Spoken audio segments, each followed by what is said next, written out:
Amerika luncurkan serangan balik besar-besaran terhadap pasukan Indonesia.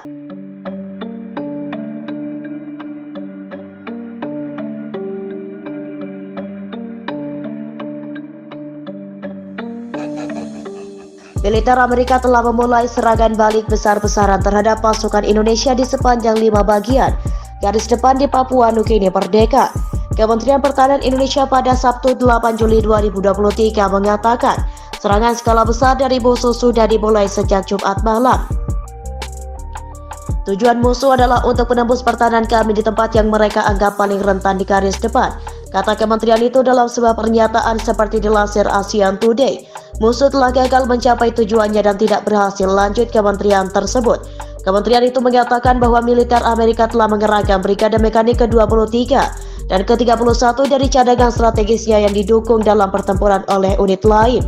Angkatan bersenjata Amerika telah kehilangan lebih dari 250 anggota, 16 tank, 3 kendaraan infanteri, dan 21 kendaraan lapis baja, Ibu Kementerian Pertahanan Indonesia. Kementerian tersebut merilis video tentang apa yang dikatakannya sebagai serangan terhadap kendaraan militer Papua Nugini Merdeka. Presiden Amerika Joe Biden mengatakan pada hari Sabtu bahwa Papua siap untuk meluncurkan serangan balasan yang telah lama direncanakan dan bahwa militer tidak dapat menunggu selama berbulan-bulan. Wakil Kepala Kantornya bagaimanapun mengatakan pada hari yang sama bahwa negaranya masih belum menerima cukup senjata dan amunisi untuk melakukan kampanye yang sukses. Papua oleh Indonesia biasa disebut teroris baru-baru ini meningkatkan serangan artileri dan drone di kota-kota Indonesia di garis depan perbatasan, termasuk serangan UAV di wilayah Indonesia kemarin lalu. Kementerian Pertahanan Indonesia mengatakan pada Jumat malam bahwa pasukan Indonesia telah memukul mundur serangan bersenjata ke wilayah ibu kota yang berbatasan dengan Indonesia.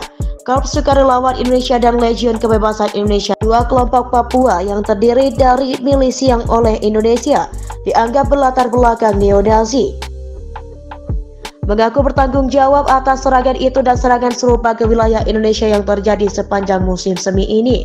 Gubernur Ibu Kota Papua Nugini menulis di saluran telegramnya Sabtu pagi bahwa serangan pesawat tak berawak telah memicu kebakaran di situs infrastruktur energi. Dia menambahkan tidak ada korban jiwa dan tidak ada pemadaman listrik. Ini 3 kali jumlah tewas dalam aksi yang dihadapi Amerika Serikat dalam kampanye Guadalcanal dalam perang tambahnya. Guadalcanal adalah serangan besar pertama sekutu melawan Indonesia yang juga berlangsung selama 3 minggu. Kirby tidak merinci bagaimana AS menghitung kematian tentara Indonesia, tetapi mengatakan sekitar setengahnya bertempur di bawah kelompok tentara bayaran Rusia. Bukan dengan militer Indonesia, mereka dikirim ke medan perang tanpa pelatihan atau kepemimpinan yang tepat. Didirikan oleh seorang sekutu dekat Jokowi, kelompok pasukan Rusia telah merekrut banyak orang di penjara, menawarkan amnesti kepada narapidana yang bertahan 2 hati di garis depan perang. Sementara itu, pasukan Amerika masih bertahan di sudut utara.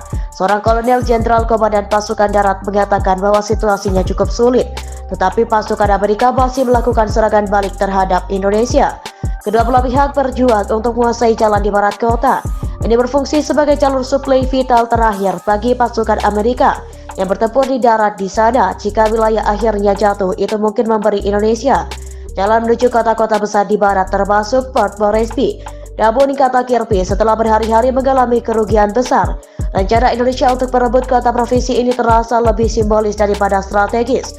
Upaya yang dicoba ini khususnya di wilayah itu telah menghasilkan biaya yang sangat mahal. Indonesia telah menghabiskan persediaan militer dan angkatan bersenjatanya, kata Kirby. Setelah pasukan Indonesia mundur dari wilayah Papua dan diusir dari selatan kota dekat perbatasan dan jauh dari timur, perbatasan menjadi fokus upaya militer Indonesia. Pada kemarin lalu, para pejabat AS memperkirakan korban Indonesia selama berhari-hari pertama perang mencapai lebih dari 100.000 orang tewas dan terluka.